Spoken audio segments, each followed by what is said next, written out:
Are we good? Okay. So when we talk about bond polarity, what are we going to have to take into consideration? We're going to have to take into consideration, we're going to have to look at electronegativity.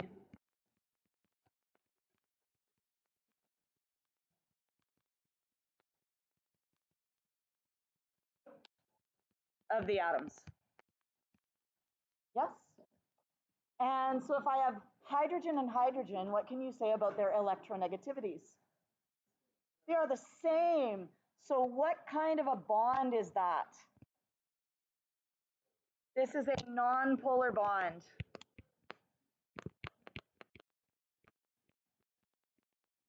Because they have the same electronegativity. Now what about HF? Do they have the same? No, they have different electronegativities. So where are those bonding electrons going to spend more of their time? Who is more electronegative? F is more electronegative. So where will the electrons spend more of their time? Around fluorine.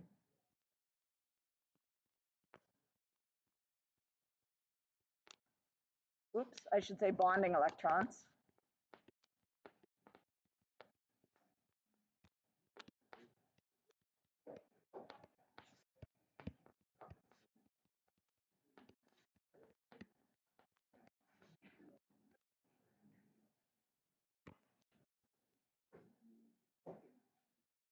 So we could, if we wanted to,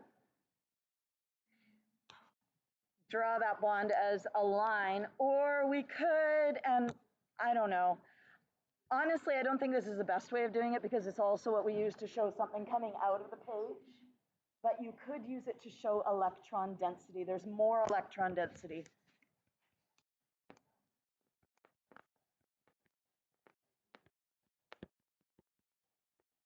And over here, there is less electron density. Although I'm not quite sure why I bothered with that because that's not how we draw it. So, you know. Instead, what we usually do is we use the lowercase Greek. What's that letter? Delta. And what does it mean? Capital delta means change in.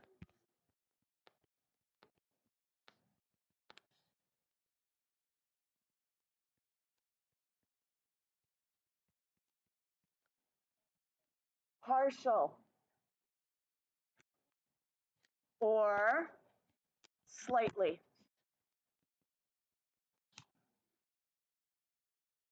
So instead of having a +1 charge and a -1 charge, they will have a charge which is less than +1 and less than -1. Okay?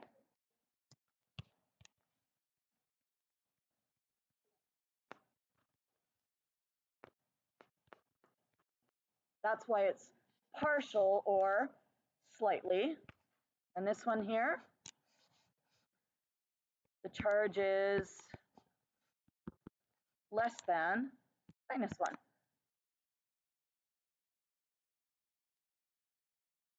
Or greater than -1, but it's in the negative direction. Do you know what I mean, right? Okay, good. Because I'm like, that makes no sense, but it's okay. Now, this, because it has two different ends, the ends can also be called poles. So therefore, this is a polar bond. Okay?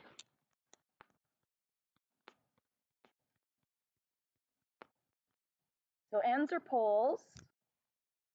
One pole is slightly positive. One pole is slightly negative. And therefore, this is a polar bond.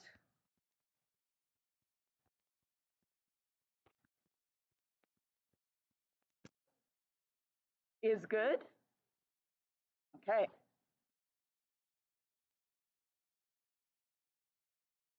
Now, what if we get a really, really big difference in electronegativity?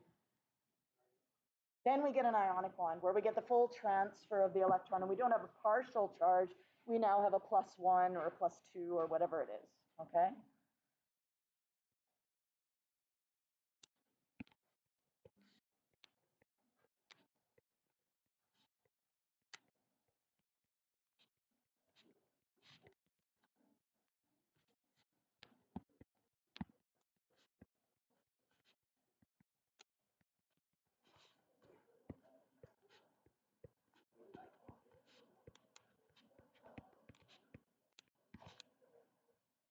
So just so you're familiar with the way we write this, because writing difference in electronegativity is long and arduous.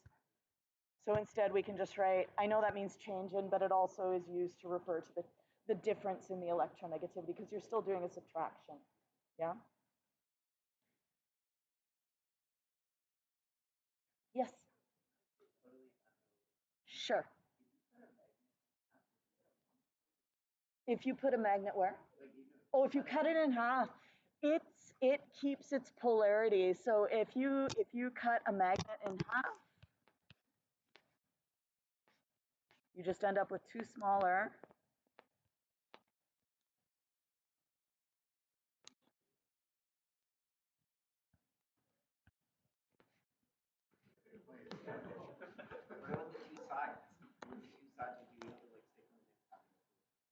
Huh? If you flipped it upside down, they would stick together. If you cut it in half, these two would repel. But if you flip this one over, then it would stick.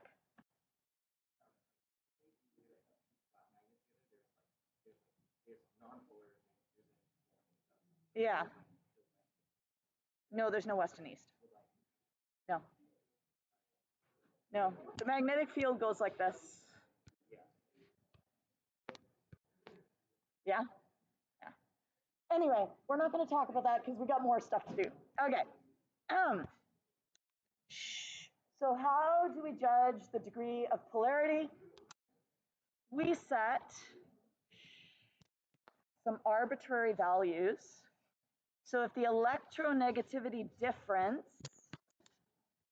the delta En, if it's less than 0.4, we will consider that to be purely nonpolar, okay? Nonpolar. If it's in between 0.4 and 2, then we have a polar covalent bond.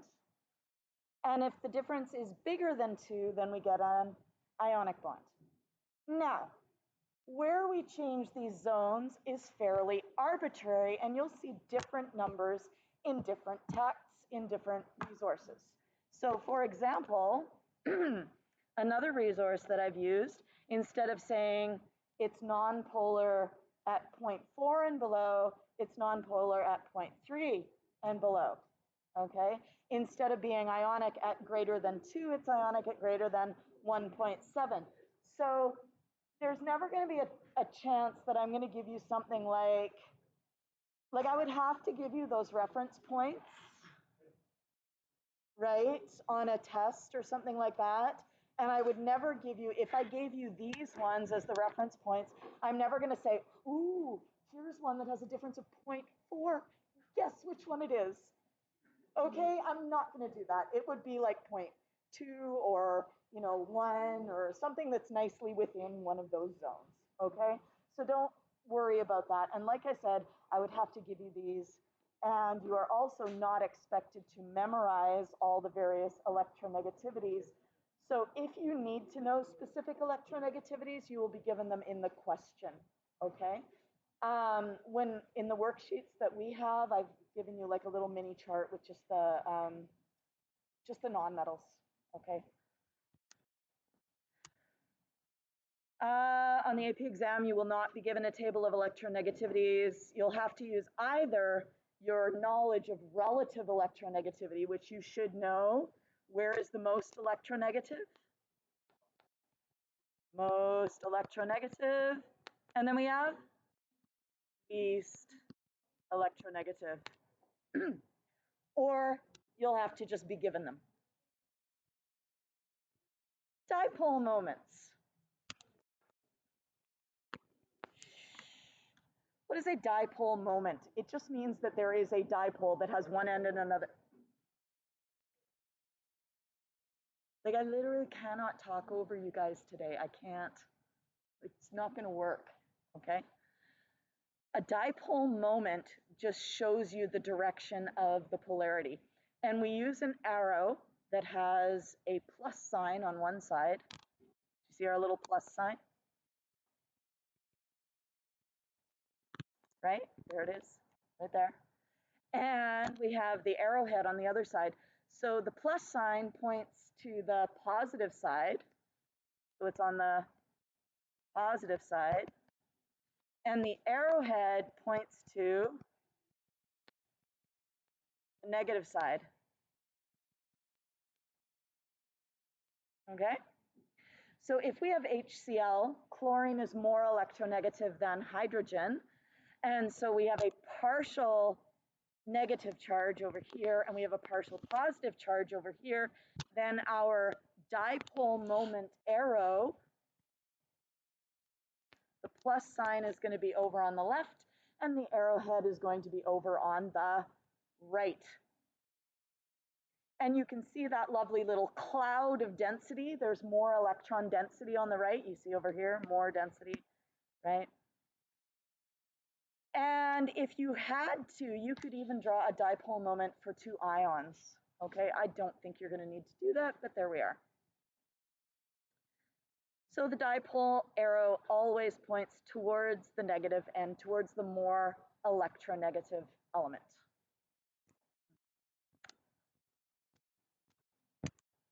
What happened here? Why is there a blank page? Oh, well, that's okay. So it would behoove you to memorize these three, at the very least, that fluorine is most, oxygen is second, and nitrogen is third most. And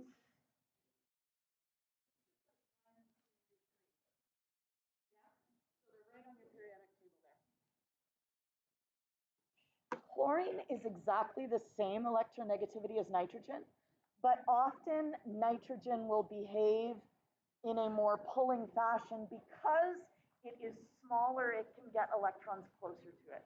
I don't know. I still feel a little unhappy about that, but there we are. It is almost worthwhile memorizing these values, but I never have. So you can decide whether you care enough to do that or not. They basically just go down by 0.5. And that's all the way across the periodic table. You go from fluorine to oxygen to nitrogen to carbon. It goes 4, 3.5, 3, 2.5. And then hydrogen is approximately 2. Okay. There's some questions on here. I'll let you do this homework. How did we do with our vectors? Anyone who was away on that last day, did you do your vectors? If you didn't, don't worry. There's a video up. You can watch it tonight and get caught up on it. Okay.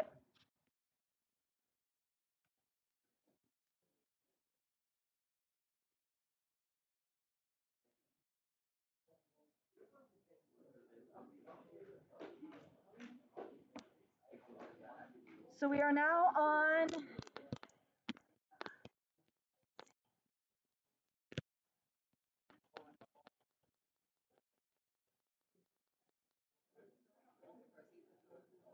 no, you don't have it there.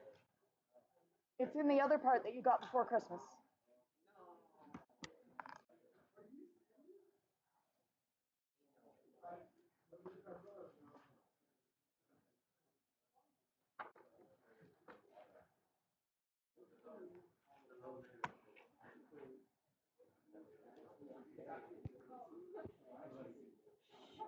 Now, seeing as I'm losing my voice here, do you guys just want to watch the video?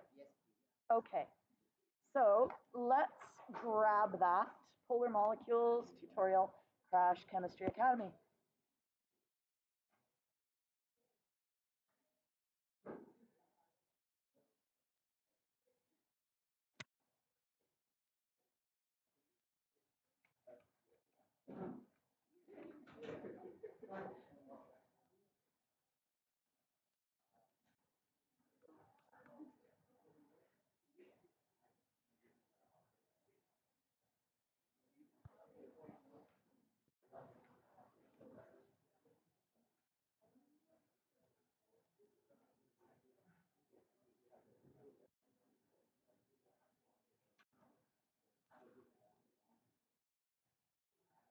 Welcome to a Mad Scientist production of Determining the Polarity of a Molecule, in which we will explore how bond polarity affects the polarity of a molecule, how to determine the direction of a molecule's polarity, how the shape of a molecule affects polarity, and how the elements on the outside of a molecule affect polarity. If you wish me to pause at any point, like I don't have the thing in front of me, just like be like pause, okay? So what is polarity? First, molecules are neutral. The entire molecule has an equal amount of protons and electrons. With that in mind, if the negative charge, the electrons in a molecule, are evenly distributed around the molecule, then it is not polar. However, if the negative charge is not evenly distributed, then the molecule is polar. And what you'll notice here is that we were in that last little discussion, we were just dealing with 2 atom molecules, right? And that was nice and easy. Here we now have 3 atoms, and you have to say what's happening in this bond, what's happening in that bond, and what do they do together. Okay. Water is a well-known polar molecule. Electrons are moving very fast, but the more electronegative oxygen pulls electrons away from the less electronegative hydrogen. In this color-coded illustration, we see the more red area has a greater concentration of electrons, so the oxygen side of water is more negative, while the blue has a lower concentration of electrons, so it is more positive. So a polar molecule has an uneven distribution of charge, making one side of the molecule more positive, denoted by a delta plus, the other side more negative, denoted by a delta minus. Water has an uneven distribution of electrons. It is a polar molecule. But why does this occur? We will take a closer look at water and a variety of other molecules to see what determines whether a molecule is polar, including its bond polarity, where there is an electronegativity difference greater than 0, and we will go through many examples of this, and also the outside atoms and its molecular shape, including bent, trigonal, planar, tetrahedral, pyramidal, and linear triatomic. And before we go on, just taking a look at those 4 shapes, because this is going to be important. If you had to decide which of those are symmetrical, just discuss with your partner, which of those shapes do you think are symmetrical?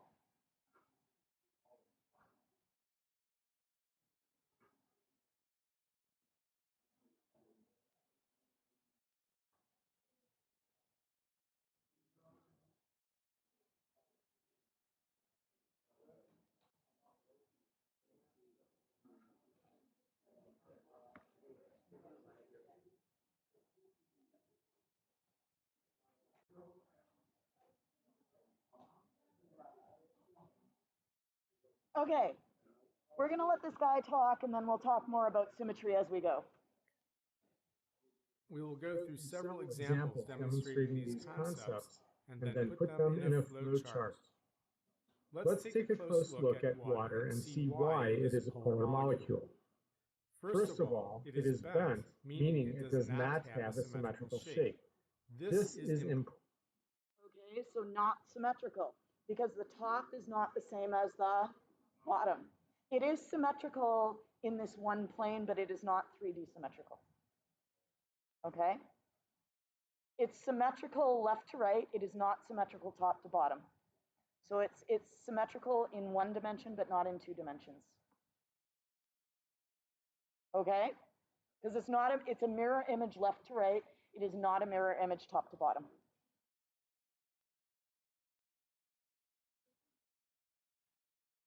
If it's flat, it has to be symmetrical in 2 dimensions. If it is 3-dimensional, it must be symmetrical in 3 dimensions. Yes? So if you have a planar molecule, it needs to be symmetrical in 2 dimensions. If you have a tetrahedral molecule or the octahedral or any of those, it needs to be symmetrical in 3 dimensions. Important. And here we will define symmetrical as having all outside atoms evenly distributed around the central atom.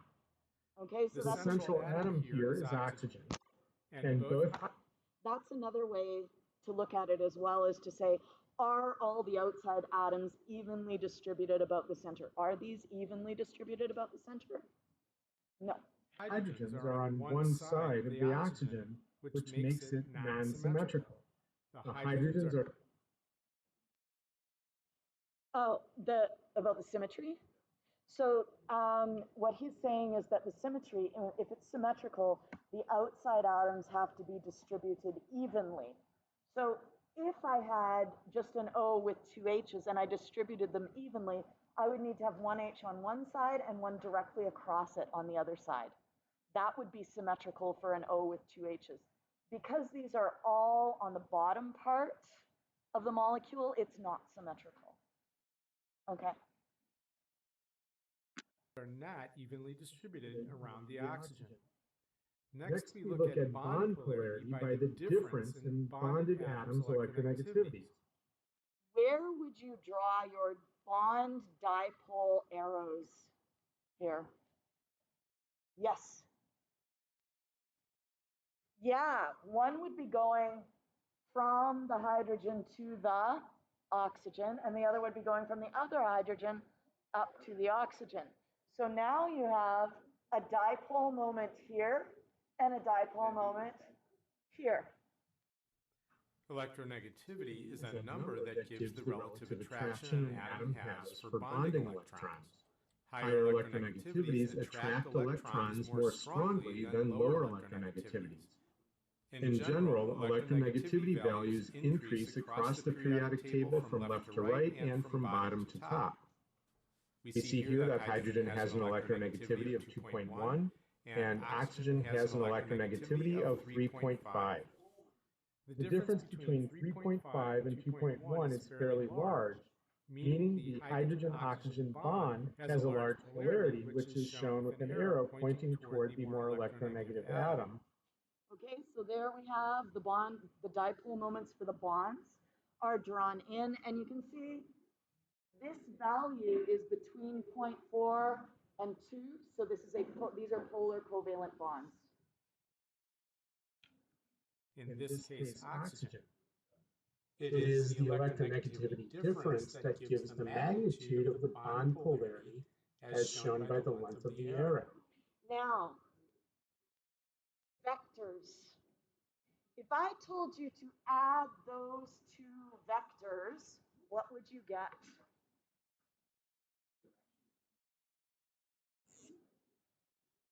Try.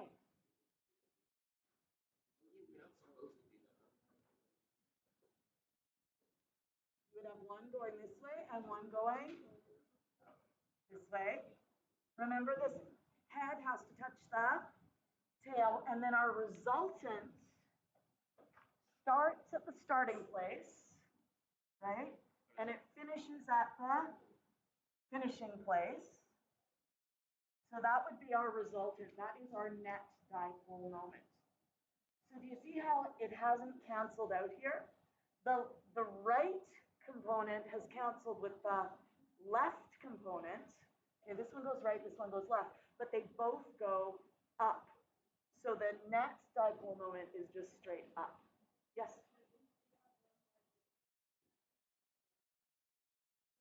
Yes, if you had one going like this and one going like that, they would completely cancel, yes. Yeah.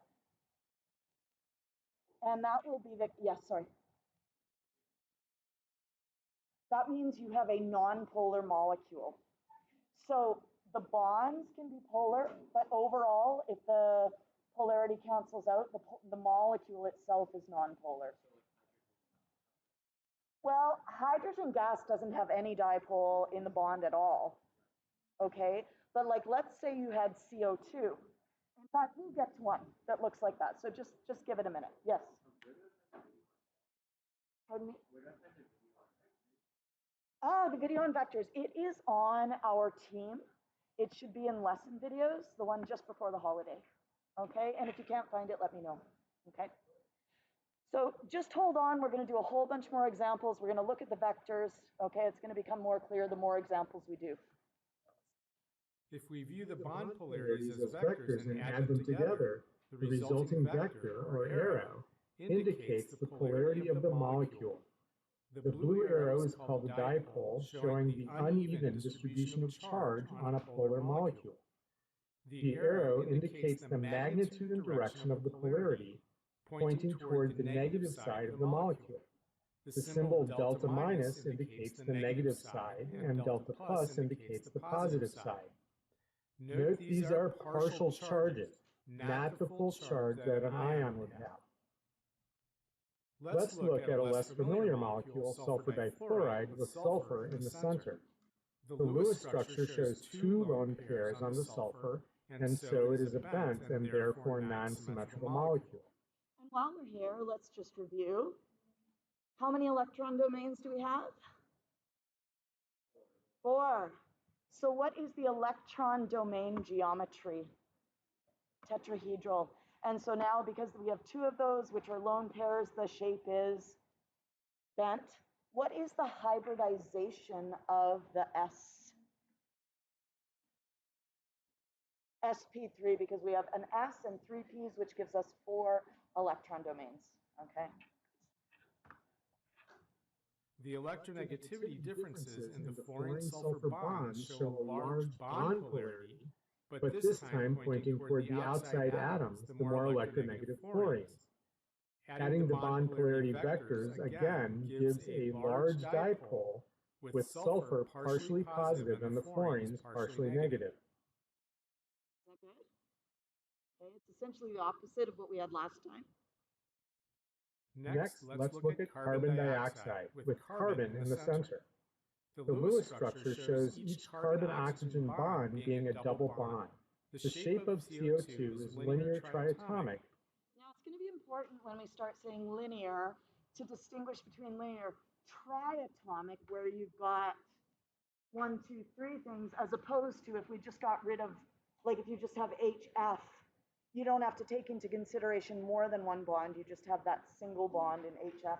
And so the bond polarity would be the molecular polarity for a diatomic linear molecule. Which is a symmetrical shape. The oxygens are evenly distributed around the carbon. Now you see this is linear. How many dimensions is linear? 1 dimension, so you only need symmetry in the 1 dimension. Yes?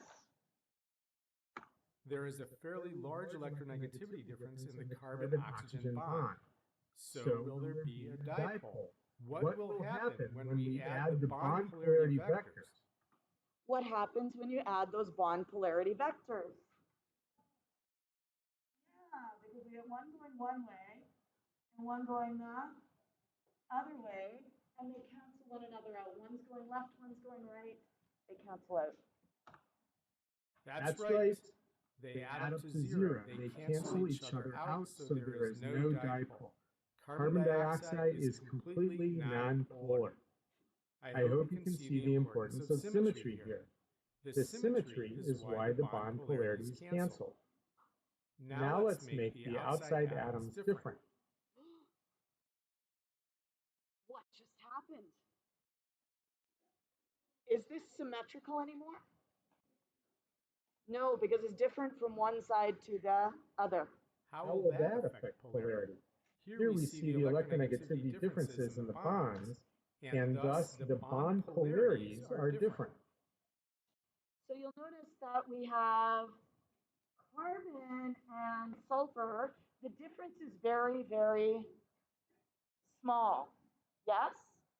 So the dipole moment does not have as much magnitude. It's not as big. Yes? Whereas this one is a lot bigger. So the dipole magnitude of the dipole is much larger. So we have more pull to the right on the electrons than we do to the left. So what will the net dipole moment be for this? Which direction will it go? To the right. Yeah? What will be the result of adding them together? That's right, they add up to a non-zero vector. SCO is a polar molecule with the oxygen side being more negative, the sulfur side being more positive. The symmetry in this case does not cancel the bond polarities, since different outside atoms result in different electronegativity differences. So he likes to say that this is still a symmetrical molecule. I look at it and I'm like, it's not a symmetrical molecule because those outside atoms are different. He's just separating out those two concepts. And in my head, I don't do that. It doesn't matter how you think about it. It'll just end up with a polar molecule. Yes?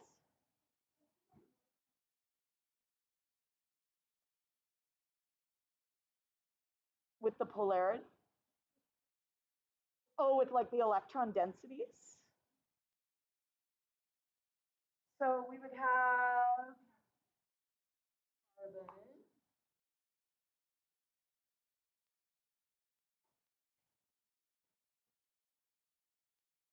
Oh, that's kind of important.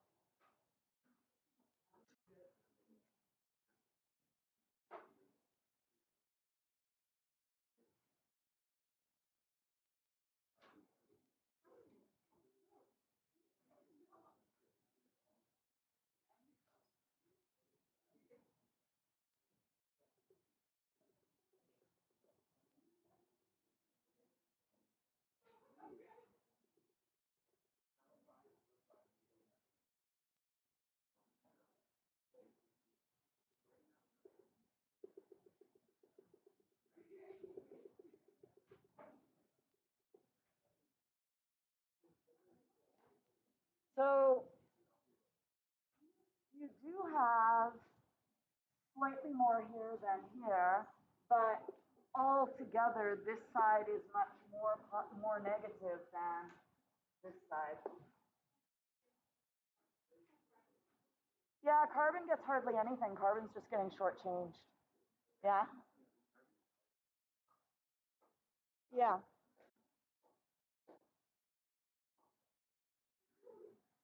So this is slightly negative, this is slightly positive, this is slightly negative, but this is a lot less negative. So in essence, you can say this here is slightly positive. This end of the molecule is slightly positive. Okay, don't get too hung up about it. Just be like, okay, it's that direction, and don't try and do too much visualizing like this. It just messes with your head, I think. Let's do a couple more examples and then put all this information together in a flow chart. Boron trifluoride with boron in the center. All right, what kind of a molecule is this? Is it linear, planar, or three-dimensional? It's planar. What's its name? Trigonal planar. What's the hybridization of the B? sp2, because we need an s and two p's to give us those 3 electron domains. What's the bond angle? 120 degrees. So because it is planar, we need symmetry in the plane in 2 dimensions. Do we have planar symmetry? Yes, we do. Okay. Has a trigonal planar shape, which is symmetrical. The fluorines are equidistant from each other at 120 degrees.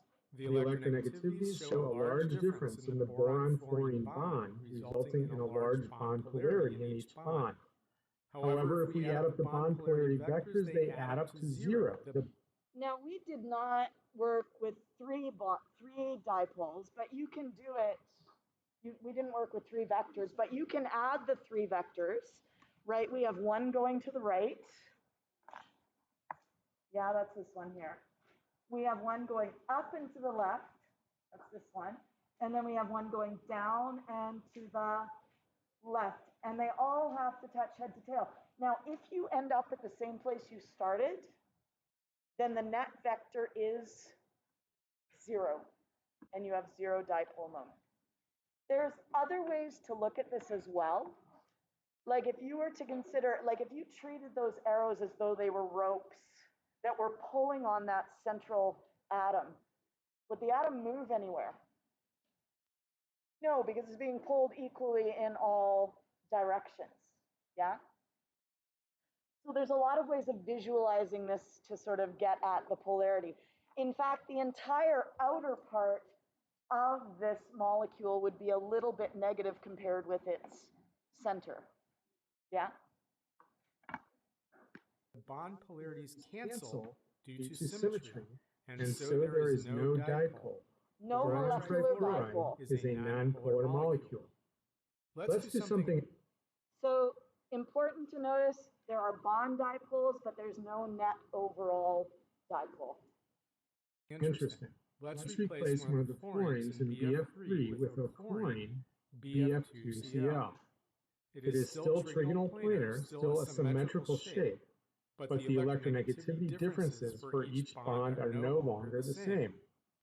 So I look at that and I'm like, that's not symmetrical because Cl is different, right? But yeah. The boron chlorine electronegativity difference is only half that of the boron chlorine bond. Adding the bond polarity vectors results in a non-zero vector, which is the dipole. BF2Cl is a polar molecule. Everything we have been looking at so far has been the result of combining bond polarities with the molecule shape and identity of the outside atoms to determine molecule polarity. Let's put that in a flowchart. You begin by looking to see if any bonds are polar, and if not, then you cannot have a polar molecule. If you take a look at this, this is not symmetrical, right?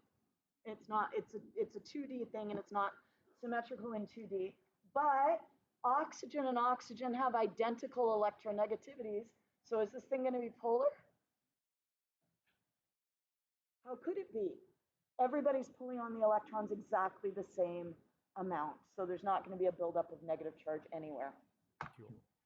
For the purposes of determining molecular polarity, we consider an electronegativity difference greater than 0 to be polar.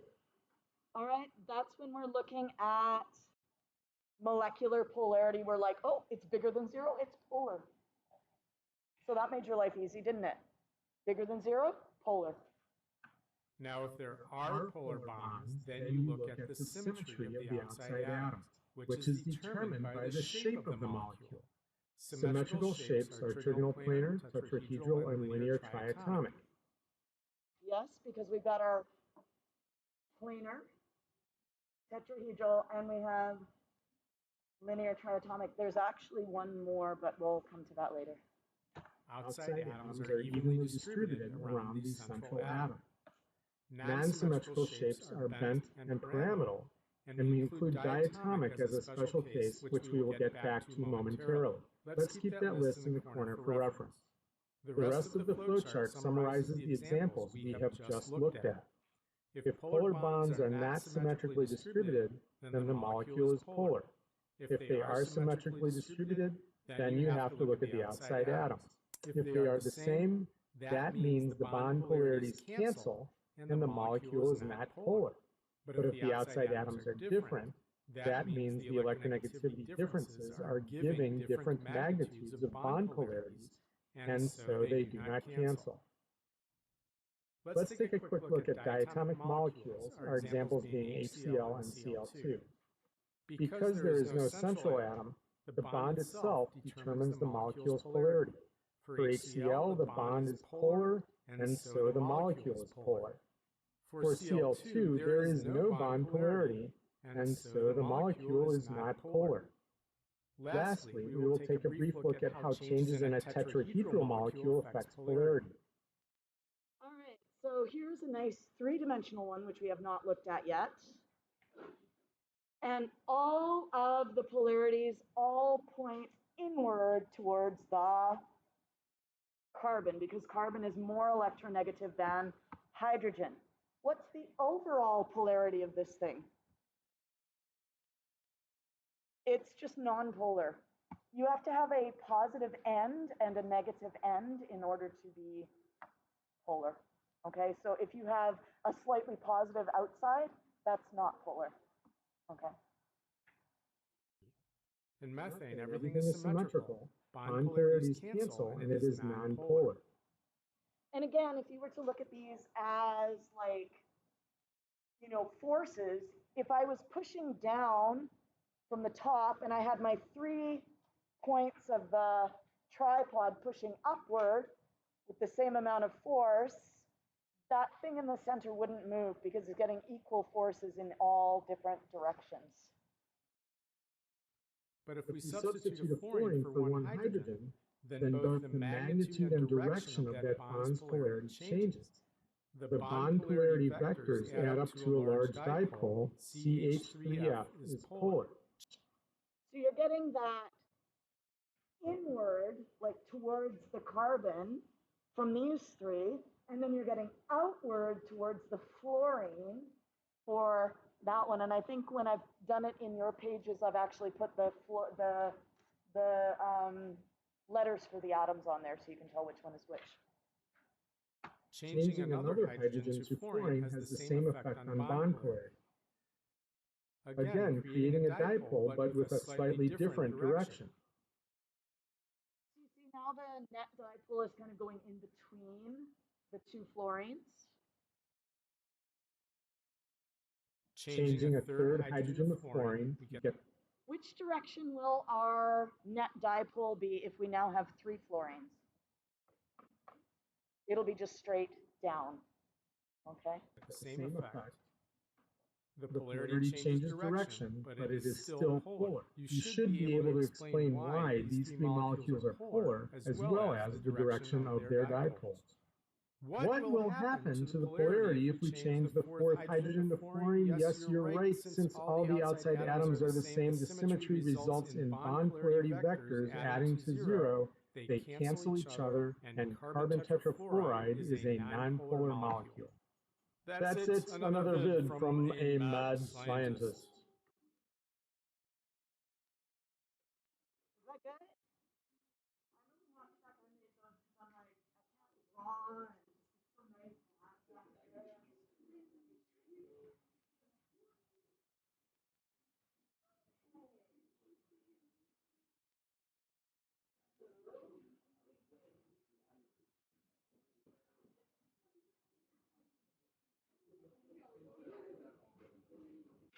Do you guys want to try some of 107 to 109? Yeah, try some of 107 to 109.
Folks, you will want to refer to your yellow sheet probably, okay? If you don't have a yellow sheet, go back there.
Ladies and gentlemen, don't get too wound up about the symmetry and oh, it's symmetrical in this direction, it's symmetrical in that direction. You're not going to have to tell me if a molecule is symmetrical. You're going to have to be able to tell me if it's polar or non-polar. So if the language symmetry is messing with you, then don't worry about that too much, okay? Yeah, yeah, just somewhere on the side, yeah, yeah.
Said we're going to discuss periodic properties, right?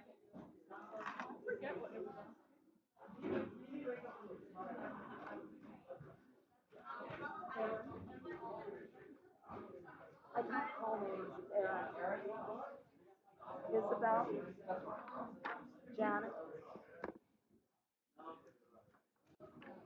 Ruth, Evan, Elvin,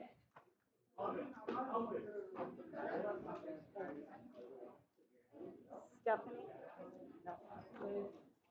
Jude. Jude here? Is Jude here? No. Francisco, no. Daniel. Daniel's here. Elvin. Elvin's not here. Armand. Idamon. Godwin. Devashri. Devashri, did you want to see your test? Reynard? No, Reynard?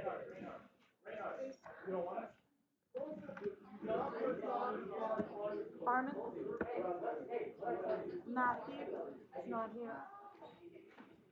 Jeremy? Alvin? Right there. Adriana? Nathan? Elliot? Alright. Yoa? Not here. Ethan? Ethan?